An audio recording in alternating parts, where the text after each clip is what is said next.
Hey y'all, what's up? Rich here, and welcome back to my channel, Rich Aesthetic. It's been a minute. Life, you know, we gotta pay the bills. But I've been blown away by the new object tracking feature in the Final Cut Pro 10.6 update. So I want y'all to know what we can do with it, so let's jump straight into this and see how it works. Alright, so first up, rocking the Mini here. Got this nice little engraving. You guys try to figure out what that means. But yeah, so let's just jump into the Final Cut Pro 10.6 update. First of all, it adds support for cinematic mode videos from the iPhone 13s. And then also, what I'm more excited for is the object tracking feature. So it took me a couple minutes to figure it out the first time trying, but literally, it's so simple. It's written in the release notes, that's how simple it is. All you have to do is drag the effect, the title or the generator into the viewer, and then the AI will show up, allowing you to select something to track or manually put the tracker around the object that you want to track.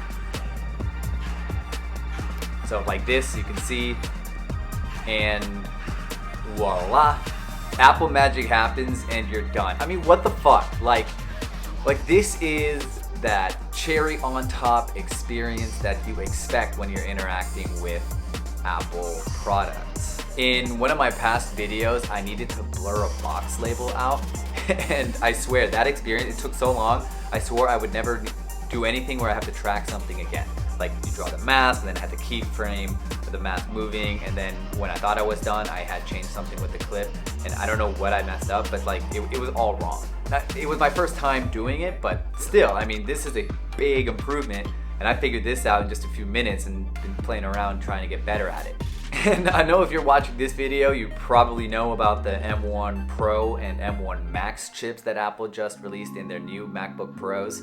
I mean, it's just crazy because like on the release notes, it says object tracking is going to be 5 times faster on the new 16-inch MacBook Pro, so 5 times faster on that one only.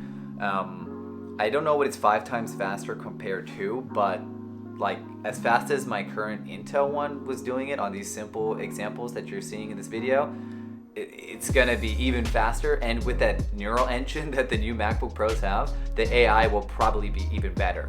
I'm wondering if the AI will be able to pick up the strawberries, for example, and you'll see that clip in this video. You know, I'm just so excited to see what I can do with the M1 Max when I get it, but have you guys been watching the videos from like Dave2D, Jonathan Morrison, and like Max Tech? I mean, what? Irene Ritchie too? Like, yo, these machines are just snowballs that are, I don't know why I chose snowballs. I love snowballs. Like the, you know, the snow cones. Snow cones, there we go. It's like just cherry on top snow cones.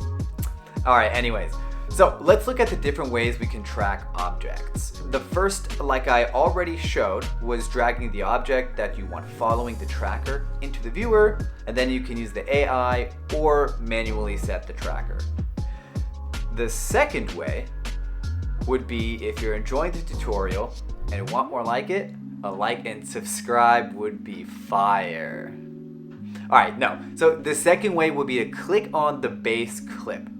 And at the bottom of the inspector menu, find trackers, hit that plus button, and you'll see the tracker appear in the viewer for you to drag over the object. Now, in either way, you're gonna want to adjust the handles so that the tracker covers the object well. You can even make the square tracker circular by dragging the handle to change the corner radius. Alright, so once you're done with that, you're gonna hit Analyze in the top left corner of the viewer. Final Cut Pro will automatically do the tracking both forwards and backwards from where the playhead is in the clip. So just give it a second to do that. Now, a sick feature of this is once you have the tracker set up with either method, you can add more media or effects onto the timeline above the clip with the tracker and reuse the tracker for anything you want to add to that object that you're tracking. So just pop what you need over the clip, then hit transform, hit the chevron next to tracker, and then choose object tracker to reuse it. And done. it's just going to work. All right. Now, as you can see with these example clips, the tracking does work best with like slow or smooth and clear movement.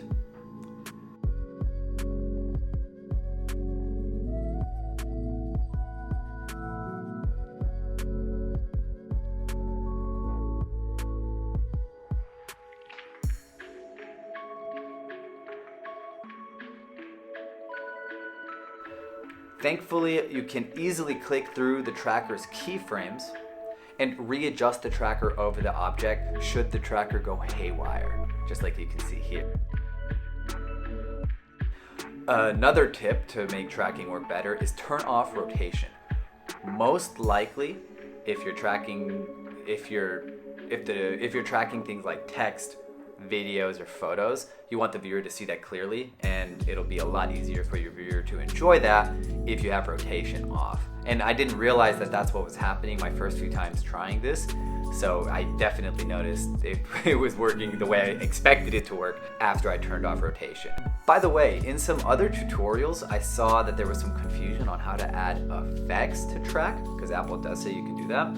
It's actually super simple. All you need to do is drag the effect over the viewer, then the transform editor will appear, hit that chevron next to tracker again, and then select object track.